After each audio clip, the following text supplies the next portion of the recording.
Yo, welcome back to another video. Now this is going to be another little bit of a different video. I have not done this outside of a familiar tier list because that is what I am most familiar with, if you get me there. But enough of that. I am doing a unit list going over all of the anniversary units except for the battle pass units, because if I quickly just go over here, I'm level 22. I actually have not used the units myself, so I can't properly rate them, but I have gone through every single unit that we have gotten from the anniversary update, and I have played with them, I have tried with them, I have trialed and messed around with them, so I can maybe give you some enlightenment on which ones are worthy of spending your rerolls on and which ones you could probably pass up on. But before we do get into this video, I would just like to ask of you, please consider subscribing. It would mean a lot to me. I have never really asked of this, but I feel like I should start maybe actually being a bit more of a YouTuber and asking for some subscribers, letting me know you guys do enjoy watching my videos. Maybe even consider liking this video too, so I can maybe do some more stuff like this in the future.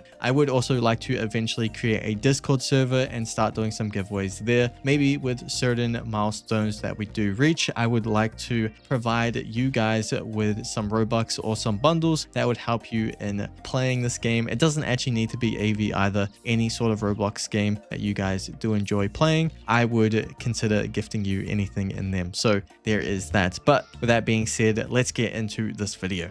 We have a tier list. It is my own opinion and how I am going to be rating these guys. But yeah, I personally don't really like tier lists because, referring back to my video on what to do next, I mentioned that units since 7.5 or 8.0, a lot of the units that come out with those updates, most of them can comfortably complete the game, with maybe a few exceptions to where like their DPS is high enough to having any of these at a Monarch version are good enough to do whatever. You don't really need to go for the best of the best of units. You simply, I would say the best thing to do is go for units that you enjoy using yourself. So I'd recommend, before you try to roll on a unit that is deemed one of the best units in the game, just make sure to actually run the unit and see if you actually do enjoy using the unit before you decide to spend your rerolls on it, because you could be rerolling on some of these really high meta units because they're listed high in the meta, but then you find that you actually are never using the unit in general. I'm going to be giving solid options in what you can roll for Monarch and you'll be completely fine with, and then there are other options. I would say honestly every single unit except for one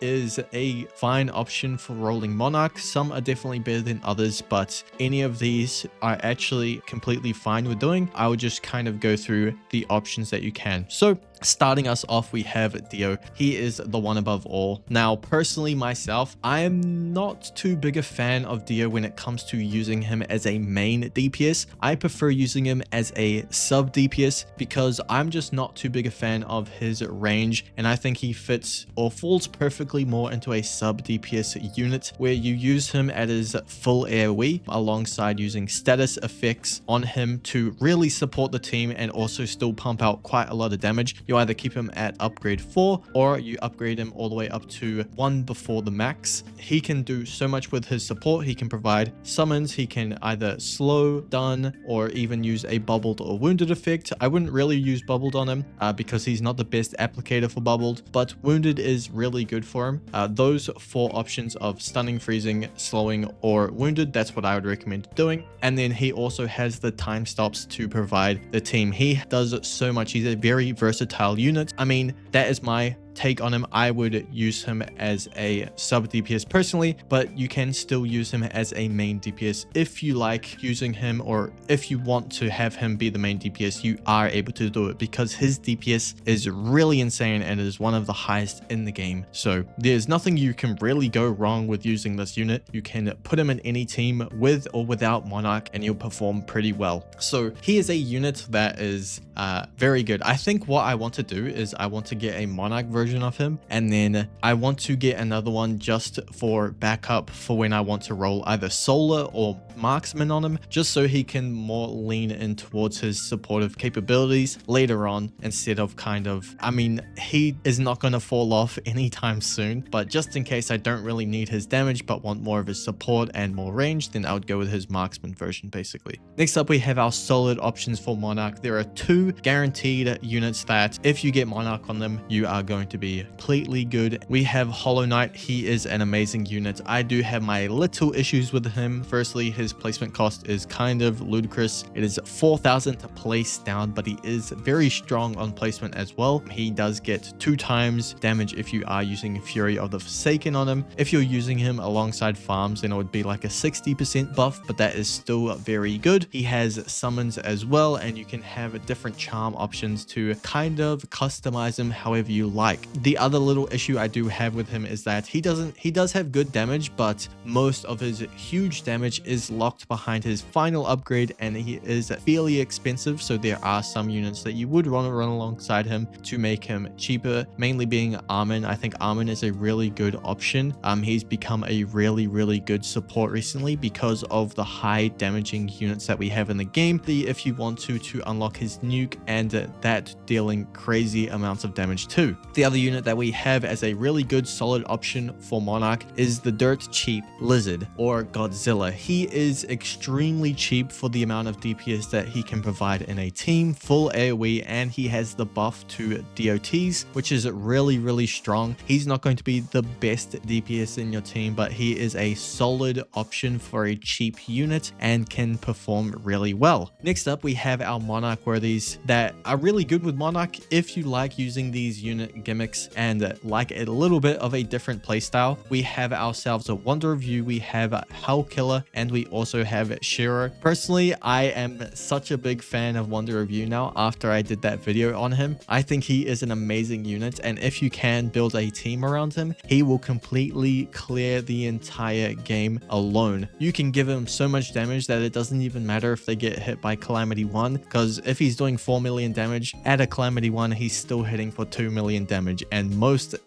enemies in the game that aren't in Infinite or tournaments are not going to survive 2 million damage. So he is a really good unit when it comes to just slapping him on a team and then just using him alongside other units and not really buffing him. You can see him, he will start whiffing it or missing enemies or letting some enemies by, so that is where he would be a bit iffy on whether you do go for Monarch on him or not. But I will state that when it comes to nature units, I would say he definitely is one of the best nature units in the game if you do not have Kaguya alongside Deku. Deku is also another really good nature unit, which I'll get into soon. Hell Killer, he is also another little bit of a gimmicky unit. He is able to refresh through his guns. He can buff himself. The biggest part I really like about Hell Killer is his glory kill passive. It is pretty much like an execution. It's really good against bosses. Being able to like instantly take down a boss once they do get to 50% HP is really nice. I did do a little bit of testing, and it can only be applied to a singular enemy that has gone below 50% HP, and I think the cooldown, there's either an internal cooldown of a certain amount of seconds or it's tied to his guns. So if he has used glory kill on a gun, until he gets to his next gun, that's when he can use another glory kill. Or maybe if he does kill the enemy with his glory kill, he can instantly glory kill again. I'm not too sure, because if he does get a kill with glory kill, he refreshes his ammo and maybe he gets another stack of glory kill or something. I'm not too sure. I haven't tested too much into it, but do expect a video going over Hell Killer, what I have done with Wonder of You.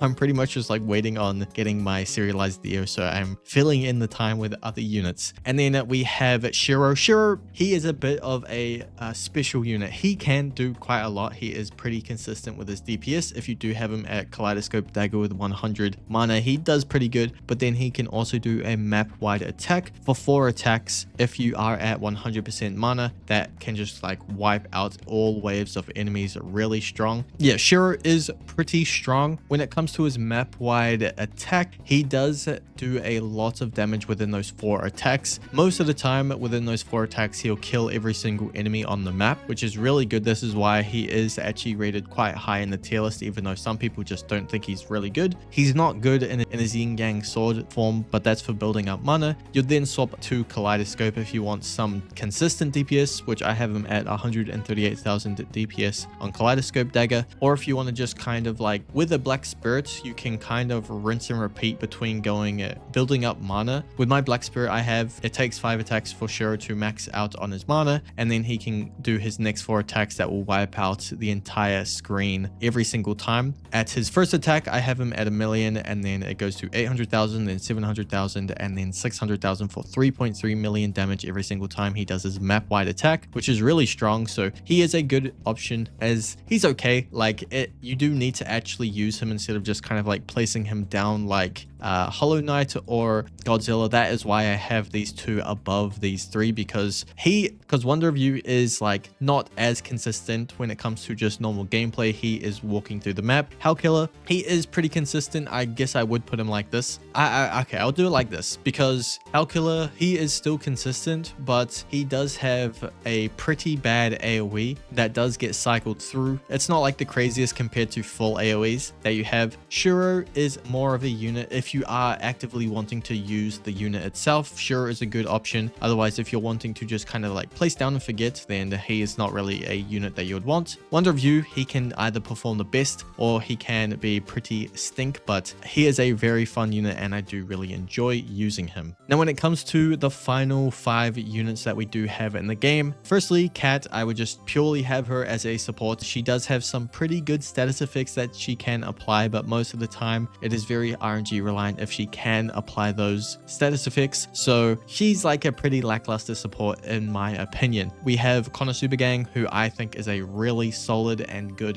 unit, can be ran as a Monarch unit as well. If you do accidentally roll Monarch, you aren't out of luck, because you have the other options with him. Getting him to attack 3 and attack 4, you can get a nuke, and you can also get a steal on your path, which is darkness for 1.6 million HP, and then your nuke will be 2.4 million damage. I believe this is all for 70,000 costs. Yeah, 70,000 costs for a 2.4 million nuke, 1.6 million darkness, and does about not really great DPS. I have him at 47,000 DPS, but he does also support cleanse, slow, reduces own SPA, which is very nice. So he can be ran as a Monarch, but I would mainly use him as a support, and you can place all 3 down and have it so you can time it so the cleanses go off every 5 seconds instead of every 15 seconds as well, which is really nice. When it comes to the last 3 units, these honestly are pretty interchangeable. I would say none of these guys are worse than one another. They are pretty solid. They are, of course, probably the worst of the update units, but when it comes to like putting them in general across like all the other units in the game, they are actually not too bad. They do have decent DPSs. Let me just quickly go through some of the DPSs that they do have. I have Ruby at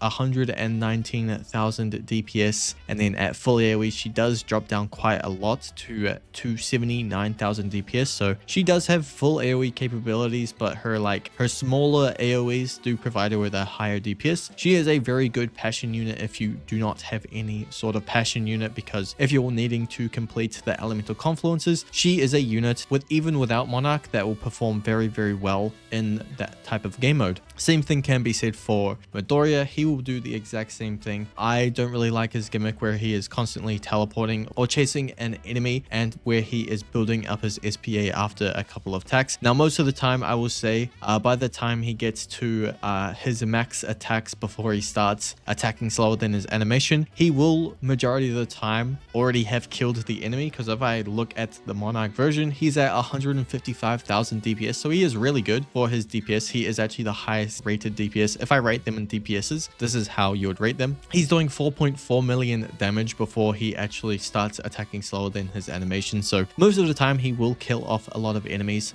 He's a very good nature unit when you compare him to all the nature units in the game. Alongside Wonder of You, he will be pretty good there. And then we have Spot. I personally would rate Spot maybe higher than the rest, mainly because he does also have a repulse, and his damage against his nemesis is actually pretty decent. It's around 100,000 DPS, and he attacks map map wide, which is pretty nice. He does quite a lot for relatively cheap. Yeah, he's 87,000 to max out. I will say the only issue I have with him is he's a full placement unit, and I would have loved it to seen if his placement cost was a little less. It is 2.4k to place down. I was hoping it would have been so much better if it's maybe like 1500 to place him down. He would have been a really strong placement unit to provide any sort of early defense in the game. But there is that. With him being 2.4k placement, there are other options that are kind of better for placement defense than Dot himself. So that is why I'm a little bit iffy on him, but it does perform pretty well. But overall, when it does come to these units, I think this is how I would kind of set them up for looking to monarch them. Personally, I have gotten 3 monarchs. No, sorry, I've gotten 4 monarchs right now. I have Hollow Knight, I have Godzilla, I have Hellkiller, and I have Wonder Review, and I'm still waiting on getting a serialized Dio before I monarch him. But maybe I'll try to see if I can make some traitless videos on Dio and clearing some stuff in the game with him, because he is still very strong traitless, so it'd be good for people to see that. Shiro I'm probably going to skip out on. I don't think I need to use a Shiro, but maybe if you don't have any other monarchs, he is a very good unit to use. But yeah, that is going to be this video. I'm not too big a fan of doing tier lists because it is very heavily opinionated. This is how I view these units. It is still I would say it is pretty similar to the actual tier list that we do have in the wiki. I would say it is pretty fair rating amongst themselves where they were rated. I'm not too sure when it does come to actually like rating them within the other current meta units, because to me it doesn't really matter. All of the upper meta units, all of them can clear the game regardless of who you actually have. And same thing can be said for the meta units in there. Some of them may be a little bit struggling when it comes to clearing the game by themselves, but a lot of them can. So there is that. But yeah, that is going to be the end of this video. I appreciate it if you guys have watched this far through the video. See ya.